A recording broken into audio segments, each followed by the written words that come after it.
Greetings, this is Dr. Della Welch again.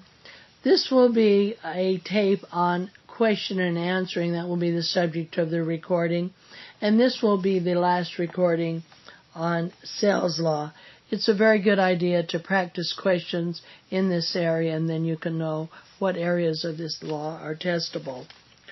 Okay, the next question. A and B, who are both non-merchants, were discussing some business. A then offers to B his watch for $300. B replies, "I accept if you can deliver tomorrow." A contract has been formed. That would be false because A and B are non-merchants. The added term is deliver tomorrow, but since they're non-merchants, this is just an offer to deliver tomorrow, which can be accepted by the other side or rejected, but as yet has not become a contract. Okay, let's look at another problem. The statute of limitations for a breach of sales contract is A, 6 years, no, that's wrong. B, 5 years, no. C, 4 years, that's correct. And you can refer to the UCC code on that. Now another question.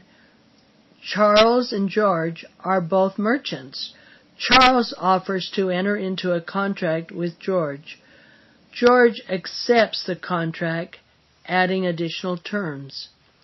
George proposes his proposed terms automatically become part of the contract unless A, they materially alter the original contract. That would be correct. B, the offer expressly states in the offer that no terms other than those in the offer will be accepted. That is correct. C, the offeror has already objected to the particular term.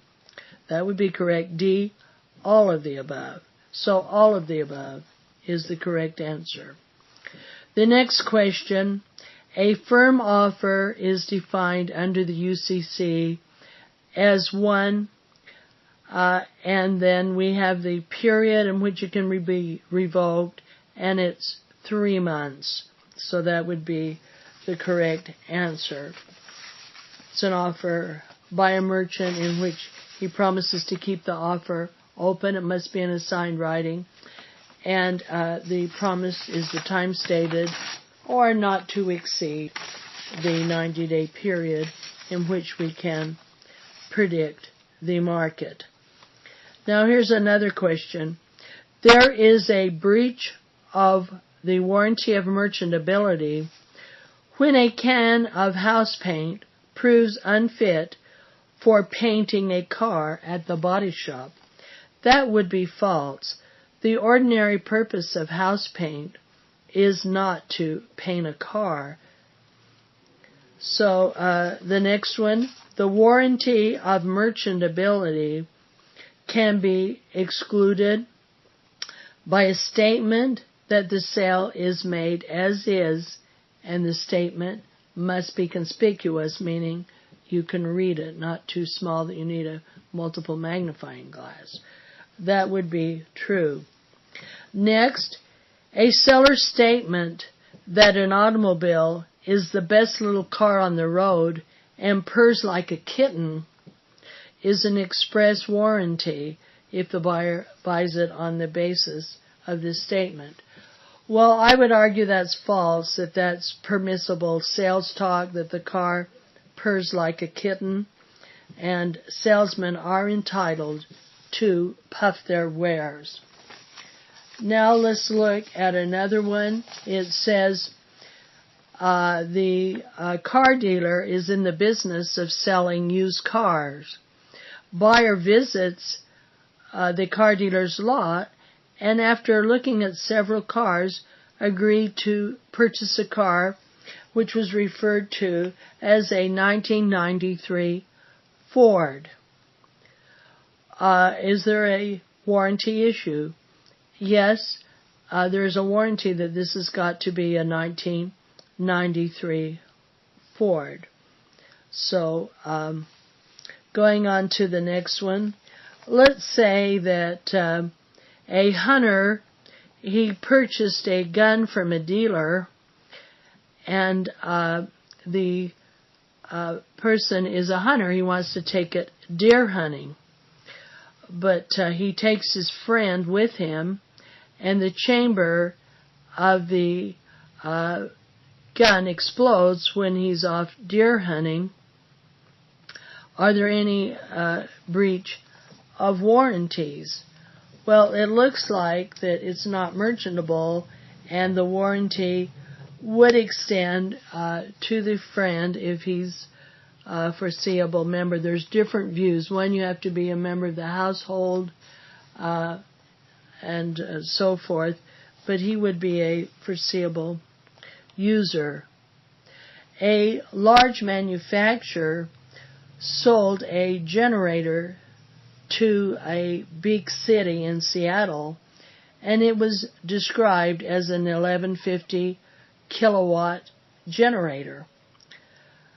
Well, if it turns out that it's only a 900 kilowatt particular generator, then there's a breach of warranty, an express warranty. Express warranty is a statement of fact that becomes part of the basis of the bargain. Let's say that a person needs a car wheels for their car, and so they go to the tire shop, and after they purchase the car, the salesman says, "Oh, that tire is in excellent condition. I'm glad you picked that one particular one out." Well, that was a post-sale statement. It was not part of the basis of the bargain, and so that would not be an express warranty. Remember, an express warranty is a statement of fact, not a puffing, that becomes part of the basis of the bargain. Now, looking at other questions, let's say A is in New York City, and he purchased a piano from B in Los Angeles, and it says FOB Los Angeles. Well, that means that once the seller gets the goods at the port of Los Angeles, the risk of loss passes. The risk of loss always passes at the FOB point. So if it's FOB LA, the seller can sigh of relief when he gets them at the port in Los Angeles.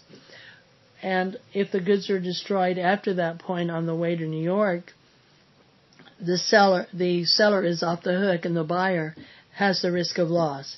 If it's FOB New York, well, then the seller has to get them all the way to New York.